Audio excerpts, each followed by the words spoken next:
I never imagined I would witness the day an entire sea opened before my eyes. When people tell this story today, they usually begin with the water. But they're wrong. The miracle didn't begin at the Red Sea.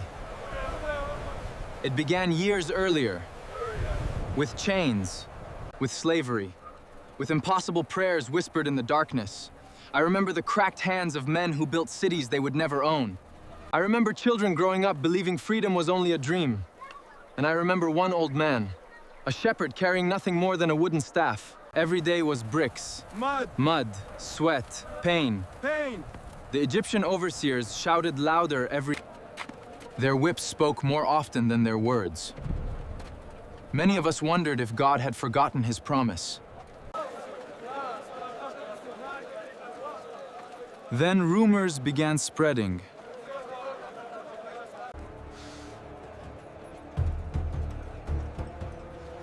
One man against an empire?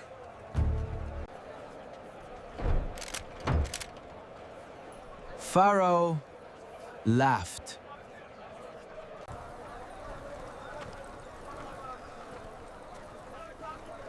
The burden became even heavier.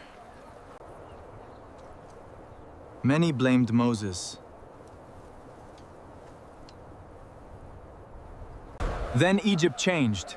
The Nile turned to blood. The smell was unbearable. Fish floated lifeless across the river. Then came gnats, flies, disease. Livestock collapsed across the land. Painful boils appeared on people's skin. Still, Pharaoh refused.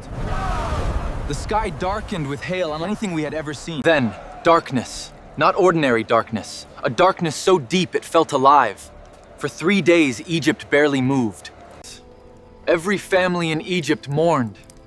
The cries echoed through every street. Before sunrise, Pharaoh surrendered. Pharaoh surrendered. Pharaoh! We were free. We're free. Or so we thought. Before sunrise, Pharaoh surrendered. Pharaoh surrendered. Pharaoh! We were free. We're free. Or so we thought. Everything we owned. Freedom felt strange. Most of us had never experienced it. But celebration didn't last long. Someone shouted from behind, "Dust, dust." Huge clouds of dust. Then came the sound. Horse hooves, chariot wheels.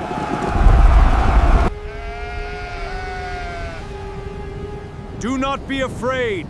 Stand firm and see the salvation of the Lord.